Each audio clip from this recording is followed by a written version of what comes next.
Welcome to Overtime, where we take Sunday's message further in hopes that it becomes helpful for you and your life and your faith. As always, be sure to subscribe if you are watching on YouTube or if you are listening on Spotify or Apple Podcasts. My name is Jeremy. I'm your host today, and I'm sitting here with Jordan Geist and Barry Cox. How are you guys doing today? Fantastic. Yeah, pumped to be here. Yeah? Yeah. Man, I can feel it just emanating from you. Yeah, that's good. For those that are listening, they've probably heard you talk quite a bit, from stage or on the podcast, Jordan. But a lot of people don't know you, Barry. Can you share a little bit about you and what you do at North Point? And then I'll provide some context as to why we're all sitting here together. Sure. So I've been around North Point for about 10 years, so just past the beginning. In all kinds of capacities. I'm currently on staff as the executive director. And I'm focused on our building and some of the community and marketplace activities that we have going on and things we're trying to build up for the future. So yeah. But been 3 kids, wife. We've been here since they were babies. They're all starting to graduate high school now. But been around a while. Yeah, I had Braden in Wombaland, and now he's like a full 1.5 feet taller than me. And he's a man now. Yes, he's a baby gorilla. Yeah.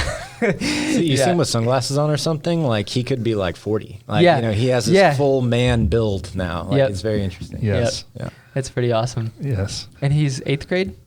Yes, about to be a 9th grader. Just turned 14. Wow. Yeah. That's insane. Look out. Yeah, seriously.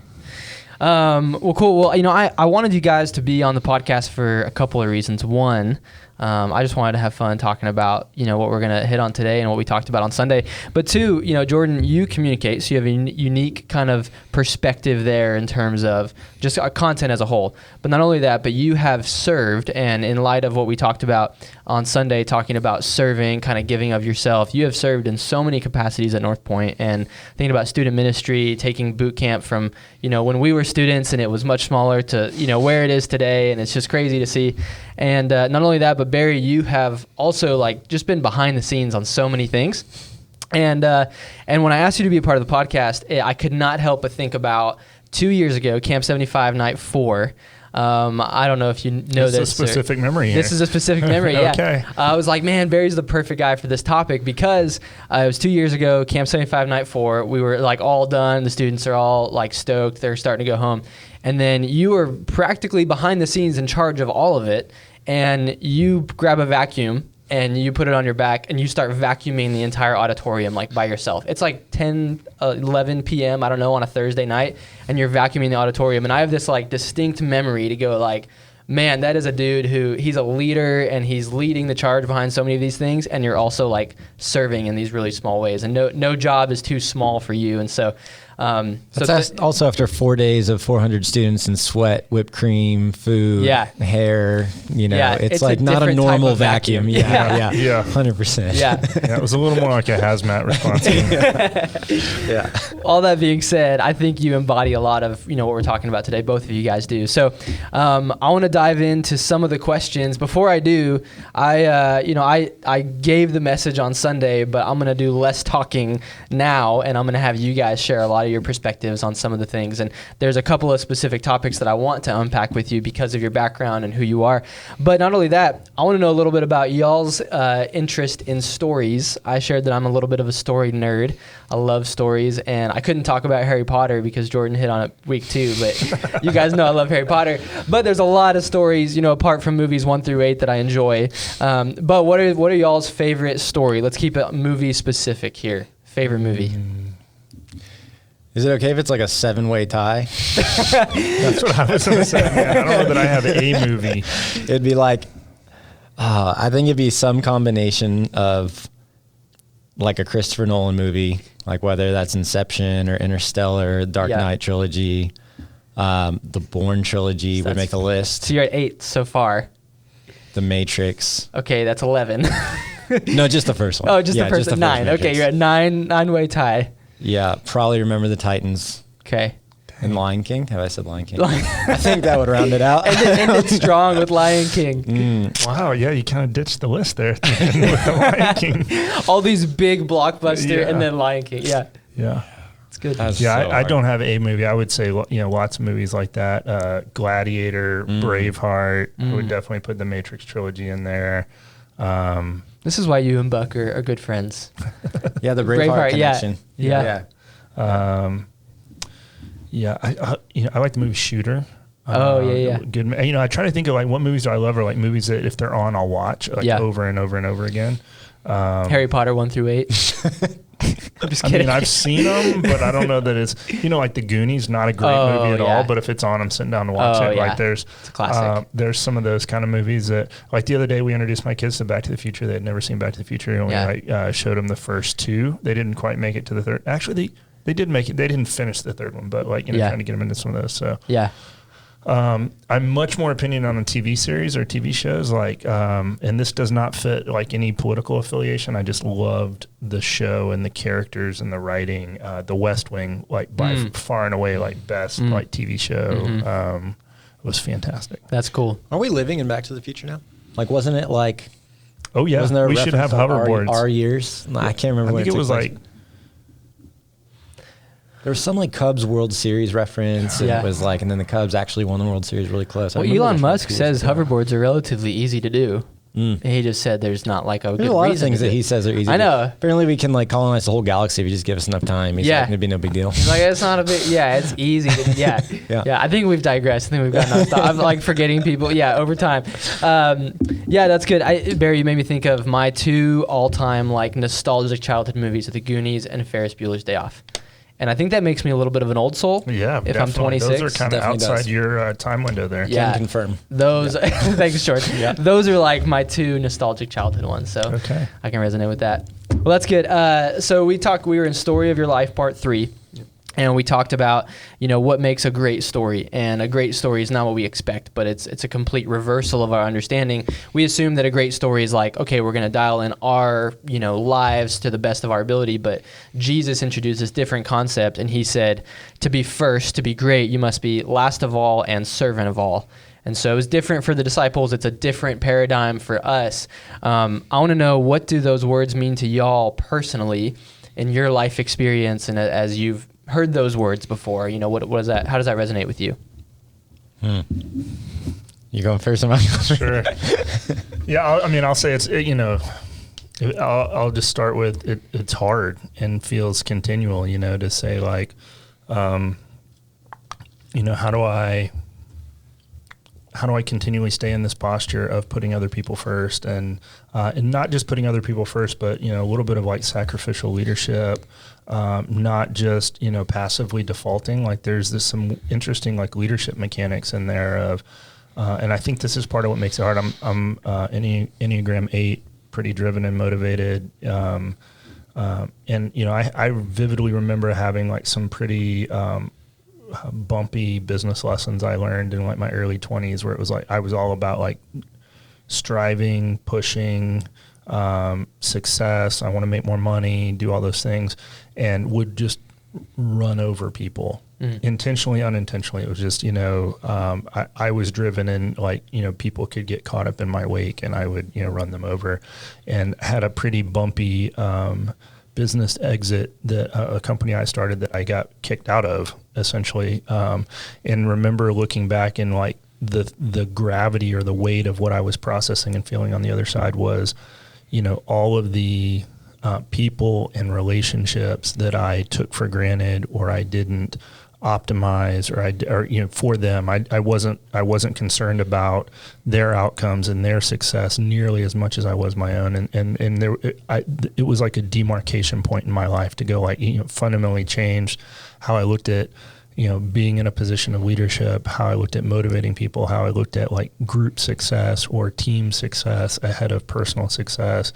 because of this big, stumbling obstacle. And so for me, there was a big pivot point there. But I think staying in that posture of, being in this place where, I would, how do you balance this? I want to be successful, but I really want other people to be successful. And then you're constantly on this edge of trying to evaluate what the world tells you success is, and what God would say success is, and in this case is to humble yourself, to not chase treasure or chase ambition, but to pursue relationships and to put other people first. And There's some really hard, practical, like, if we talk about like, where's the rubber meet the road, there's some really hard practical, stuff in there. Yeah, for sure. And it's continual, it's not like, man, okay, I learned this lesson and now I know. It's like, yeah, it's always trying to get yourself in that posture. Yeah. That mindset. Jordan, what would you say? Yeah, I feel like I'm probably like earlier in the life timeline with this than Barry is, so I'm glad he went first and led with it. I feel like what's interesting is like the first practical example that went to my mind, and I realize this may not be super relatable, but I think there's like a principle in it. So I've been public, even on stage before, I've talked about the anxiety of like the message process for me. Mm-hmm. 10 years in, I still haven't, figured out how do you get up there and not be overwhelmed by it. And two of the scariest parts are like when I start and I look at a blank page and I have nothing yet. And then when I start to practice it and I'm in an empty room and I like open my mouth and I'm like, oh, I want to throw up. This is awful. Like nobody wants to hear this. But with like through time, what I've realized and discovered is more and more I get trapped in those moments when I'm hyper concerned about what people are thinking about me. Like, is this going to be a good message? How does this reflect on me? How am I performing? Like, is it going to be funny? Is it, are people going to like me?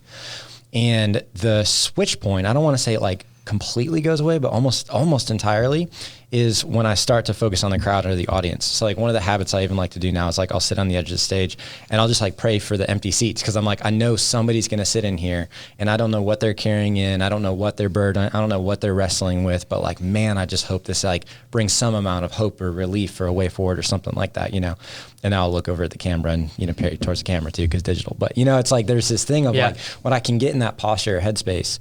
But the reason I say it like it translates is because like then I think about like in my marriage, and I have a conversation with Emily. If I go in like really wanting to be right, or I go in like, here's my point, or I go in like, I want you to think, versus like, can I just like put her first? And like, what is she feeling right now? Mm-hmm. Like regardless of what I said, didn't say, what is she feeling? What is she experiencing? What does she need? What does she that goes a lot better, that route. And so I think there's something like translatable about like, whatever profession you're in, most important relationships in your life and so on. This posture, which Barry talked about, is like this constant heart check, this continual process, seems to translate to a lot of areas to, I think what you talked about Sunday, help you write a better story when we do that, Yeah. So. Yeah. I want to harp on one thing that you guys both mentioned a little bit before we move on to the next question. And it is we all fall into the notion that in leadership, this is a leadership specific question, and there could be some people that are listening or watching that perhaps are managers or leaders in some capacity, and our assumption is let me push people as hard as I can because that's going to make us better, right? Mm-hmm. And so like Barry, you were talking about if we could follow that assumption, we just run over people, right? Why is it perhaps more effective to take the Jesus approach in leadership and to serve first and steward people that way versus like, let me just push them to their limits and then get the next person and push them to their limits? Why is it more effective? Well, I think there's a lot of reasons it's more effective. You look at people are motivated in different ways. People's, kind of optimal expression of what they're doing, whatever their output is achieved differently, especially if you're talking about like creative types and communicators or things like that. There could be like a totally different kind of output mechanism. I think what I've learned, years on the way is like you want to get there together. So there's that aspect of it too, of like, how do we get to the end together?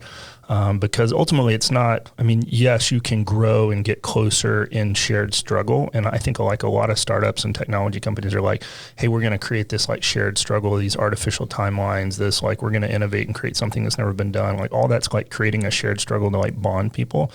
But that's not the only, like, people want, some personal success. They want to feel part of something bigger than themselves. They want things they can celebrate, achievements along the way, milestones. And so I think there's a lot of reasons to not just say like, hey, my job is to, crack the whip or, squeeze every last bit of potential out of you that's possible. But instead, you got to kind of take in all these factors. You have people with different personalities. You have people that get the outputs differently. How do we celebrate along the way?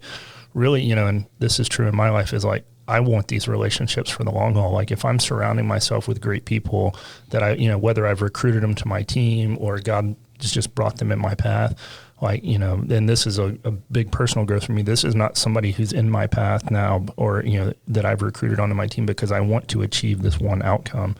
I very much now look at like, these are people that I would love to have in my life for the long haul. Like if these are really people that I work with, they're the best at what they do. They, are amazing, learners and, want to get better. And well, I don't just want to achieve this task with them. I want, to have this relationship. And so I look around at, guys now that I've known or have worked with or have done life with, and, for 10, 15 years, like the value and the depth in those relationships. So I think it's all of those factors coming together and saying, I'm not just going to crack the whip and drive. Like I want the relationship over the long haul. And then I want to feel, I want to figure out what optimizes that relationship for you. And then the last, point I'd make on that is come back around to say, then there's this aspect of like, let me do it alongside you as a leader. Let me set an example. Let me show you how hard I'm willing to work for it. And at the same time, potentially, how much I'm willing to show you what balance in life looks like, or I'm, willing to step back and be introspective, or,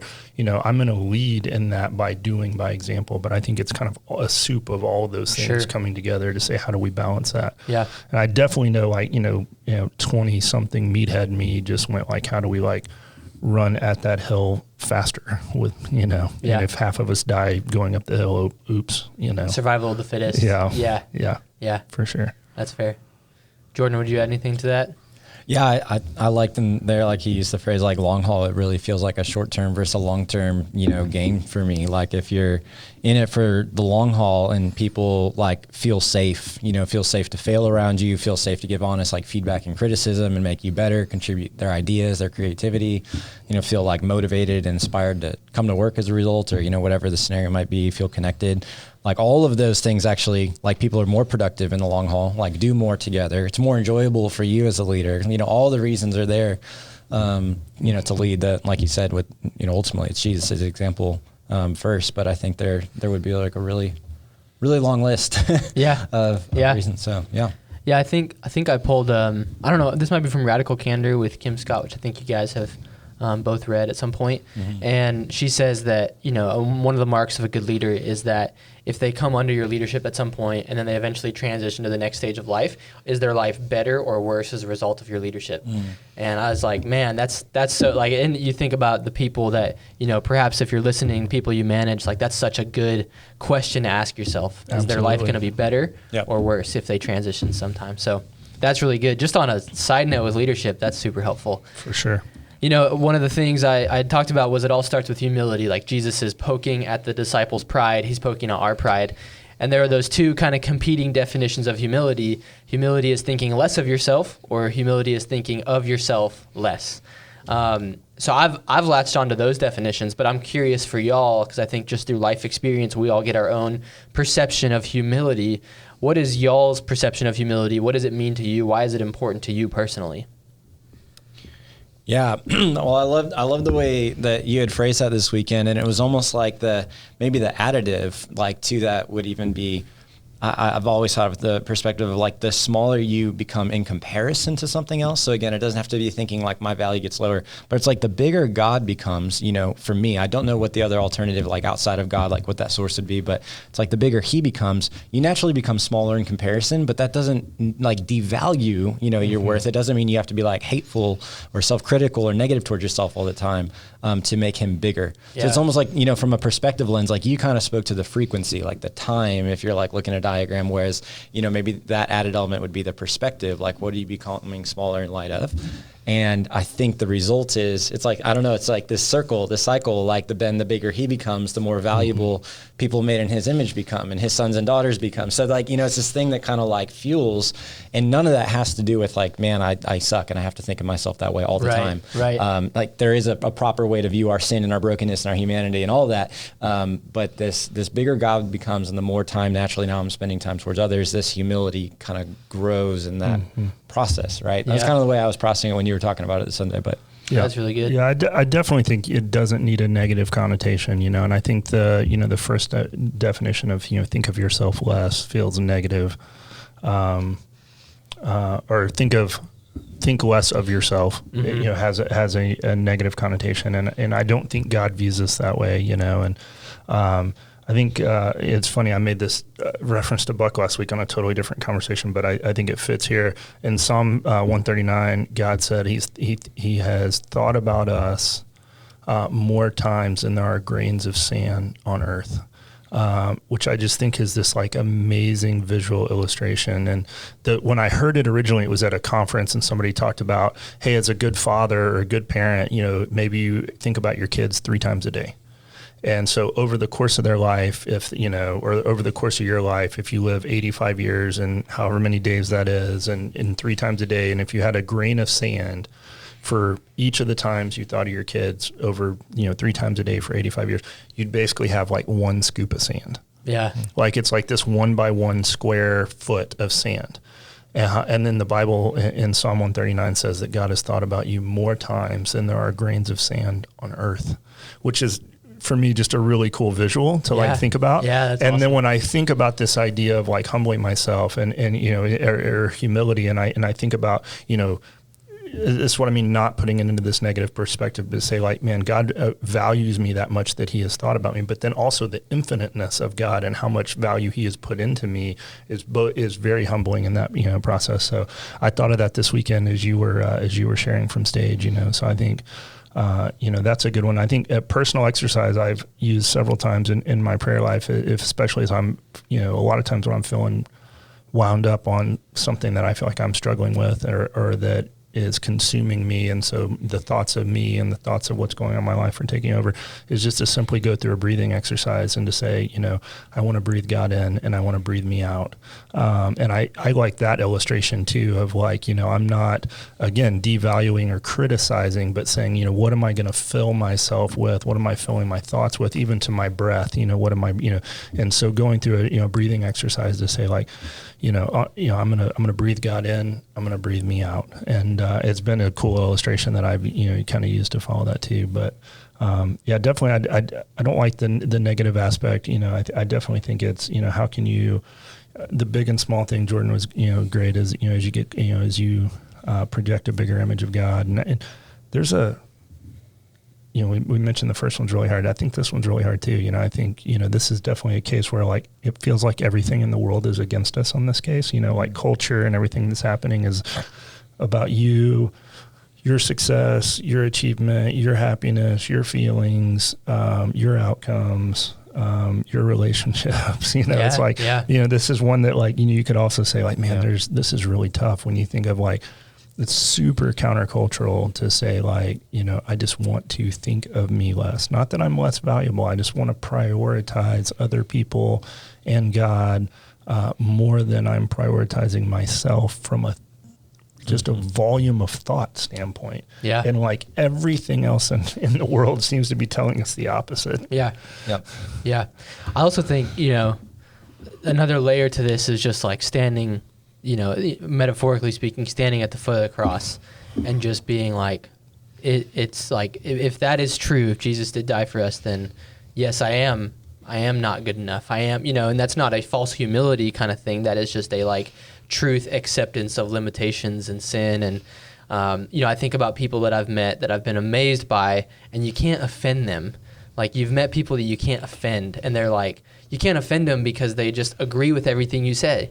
You're like, you're not smart. They're like, yeah, I'm not as smart as the next person for sure. You know what I mean? You're like, it's infuriating. Like they don't, it's not that they don't think well of themselves. They just recognize their kind of need for Jesus, in a way. And there's like a deeper spiritual element to it as well. For sure. Yeah. I think there's a whole vein you could go down there just talking about like people recognizing their need for Jesus. And there's a vein there too, or a kind of a lane that you could get into. And one side of that is potentially a little destructive where you go, man, I'm trash. I'm just a broken sinner and I'm good for nothing and all this. But then there's this other lane of just recognizing like, that, yeah, I am broken and I am a sinner and I am wired with sin nature, but the God of the universe died for me and made a way to restore relationship with me and kind of stay in the bounds of that lane and just recognize that, I mean, dang it, I need a savior. Yeah. One of the books we talk about all the time is Abba's Child, and it has the imposter and the Pharisee.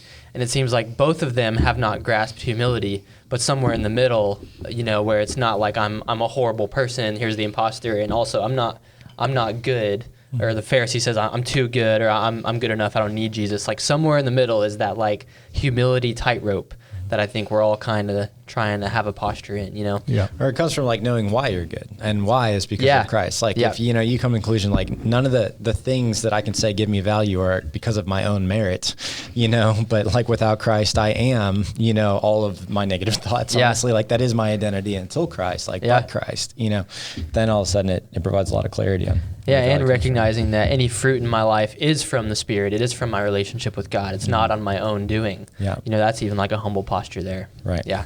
Well, that's really good. One of the things I quoted was John Mark Comer in The Ruthless Elimination of Hurry says that hurry and love are like oil and water. And, you know, the two don't mix. So you cannot love people if you are always in a hurry. You can't have this humble posture that Jesus talked about when you're always in a hurry. On the other side of both of you, being very busy people, you have both displayed to me on multiple occasions, like, Jordan, the amount of times I interrupt you and you're working on something important and you're like, what's up, man, let's talk, you know, is amazing. And then Barry, the same, I can text you, call you, can we work out? And you're like, come over, let's work out, you know what I mean? And you guys always seem to have this posture, even though you have a ton going on, of, yeah, I'm going to give of myself for other people. How do you guys stay in that posture in light of the fact that you have a lot on your plate? Mm-hmm.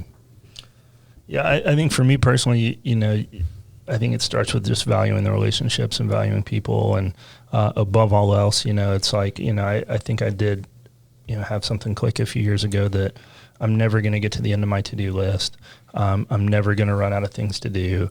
The busy is always going to be there, and I'm certainly wired that, like, if my list gets empty, you know, my wife would tell you I add things to it, you know, to keep it from ever getting empty. You know, so I've kind of hit this point of, like, you know, realizing, okay, that's just like part of the running of life, but, you know, it used to be sort of a slave to that, and like what was going on, and let it, you know, dominate my thoughts and, you know, my schedule and, you know, my attention span. And there's certainly an aspect of, like, I can get busy and I can kind of stumble and get in, you know, into a hole with work. But I think, you know, having gotten to a point that stuff's never going to go away, and also reached a point in my life where, like, I just really value the relationships and I value the people. I really value, you know, us getting there together. I really value deeper relationships with folks.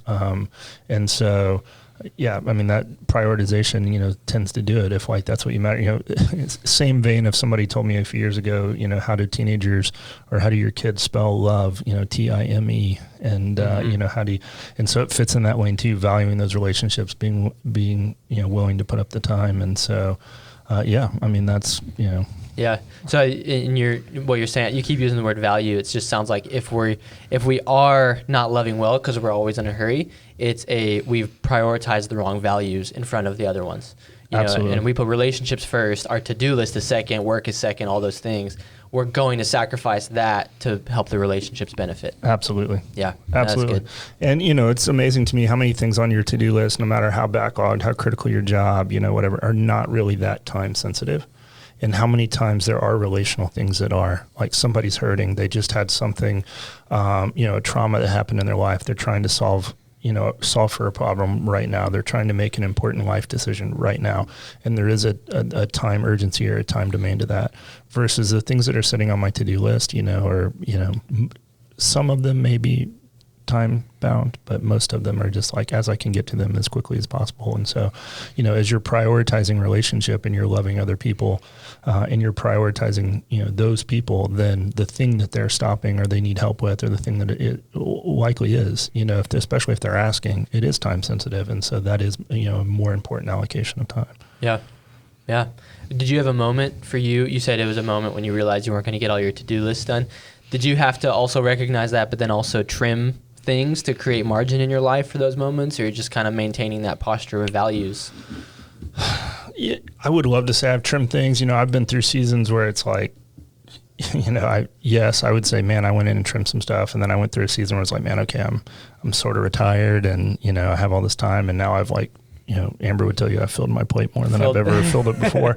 So, you know, so I don't know that you have to necessarily, like, trim. I mean, certainly I'm not saying there's not, you know, somebody listening that's like, man, I work 12 hours a day and I have to, you know, the job I do, I don't, you know, I can't get away from. And, you know, I get that. And then, you know, those are seasons that we all go through. And, you know, but then you got to look at, okay, well, how do I structure my downtime or my me time or my, relationship time with other folks to try to optimize, out of it, because, sometimes you do have to trim, you have to, decide what you're going to prioritize. And, I will say, as somebody who's a little bit later in life than you guys, like, I haven't regretted ever prioritizing relationships with folks, and whether it's my wife, whether it's my kids, whether it's close friends, I think,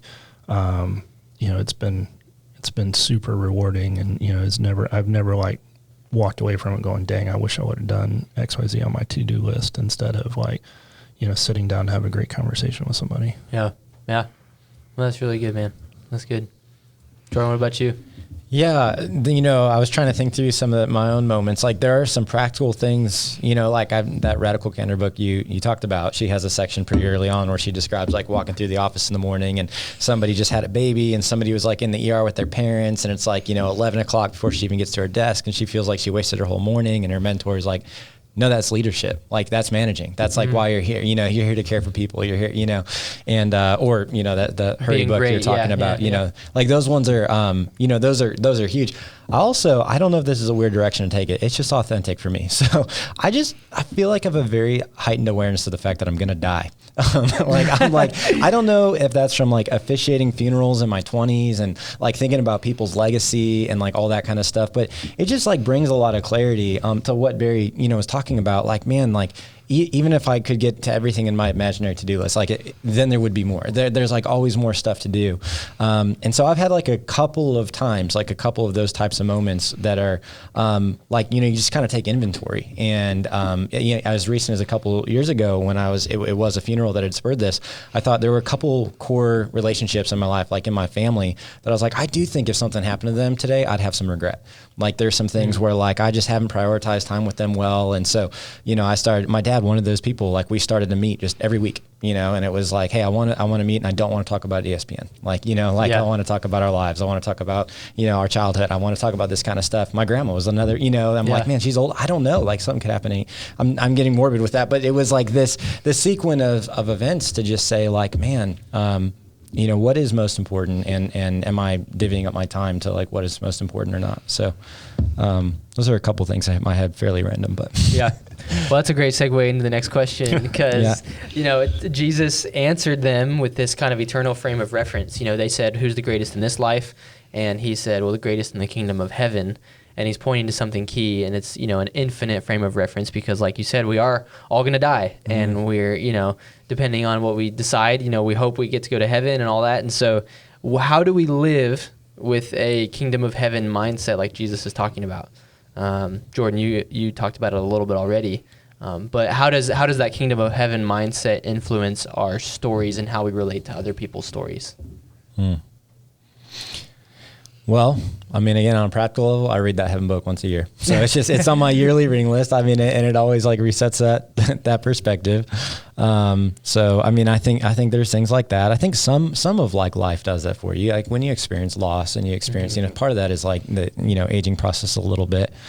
But I also do think, it takes a little bit of like an inventory of like what is meaningful in my life. It's like the numbering your days, the proverb. I don't know which proverb off the top of my head that is, but like, Lord, teach me to number my days so I may gain a heart of wisdom. Like, it gives you a perspective to know that the time is limited, and to kind of order your life accordingly. So I think there's things like that. I think there's very similar to 1 and 2. A lot of this, like, it's a continual, like, well, how do you stay in a humble posture? Like, how do you stay? Well, it's this, how do I keep reminding myself this perspective of who God is and who he says I am and what he's called me to? And I don't know that you can just like check that box once and be like, I figured it out, we're good to go. I think it's like, this is like, I think if we could experience heaven for a day right now, that would be easier to kind of set that milestone in our head and be like, okay, I've experienced it once and that's forever. Like, I can kind of hold on to it. Yeah. But we can't, we don't until it happens. Some people say they have. Well, yes. That's true. There are some near-death experiences. Yes. Yeah. Quite a few, actually. Yeah, but, I think, that would make the experience easier for, all of us to be able to go, okay, I got a taste. And, and so, I do think it's a regular reminder. I actually think it's interesting. It's something that we need to talk about more. It's one of those things that I feel like it's one of the,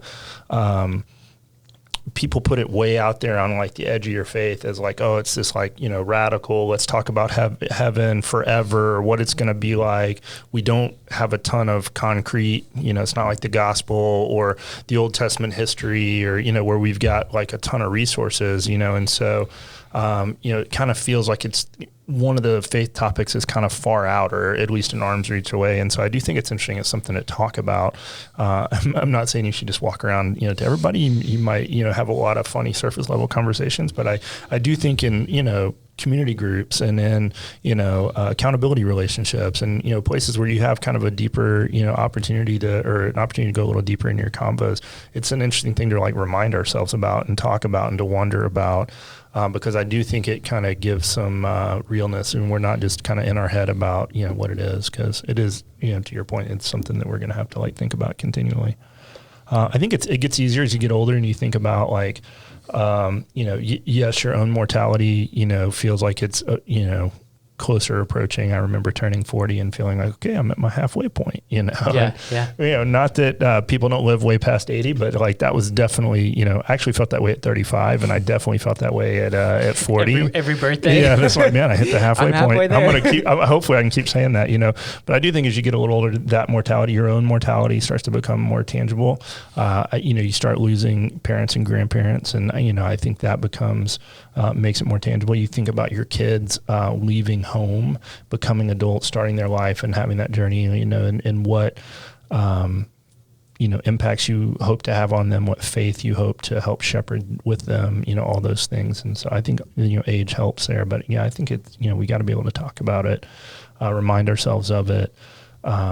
It's funny being pretty close to Buck. It's fantastic. He's one of the people that, and everybody's gonna go, oh, he's a pastor. Of course he talks about it, but it's actually an interesting, like regular part of his life that, he'll use a heavenly perspective as a like personal reference for something. You guys have probably heard him talk about, what it's going to be like in heaven.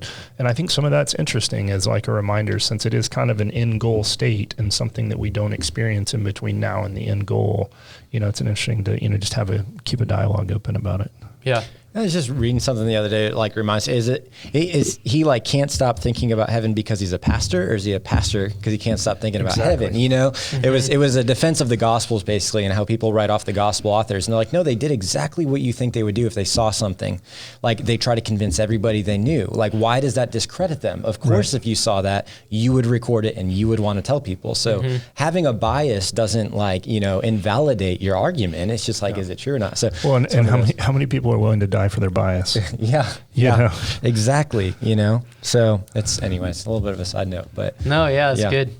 That's good. Yeah, I think that's a good note, because there's a part of us that's always holding on to this life because the intangible of the next. Mm-hmm. And so there's always probably this meter of on any given day, how much do we really believe there's a heaven, on the other side? And when that meter's like close to 100%, I don't know if it's ever 100% until we get there. Like I think we want it to be 100%, but when it's close to 100% is when we're living this life way better, because we recognize it in light of eternity, which is what, Jesus was talking about.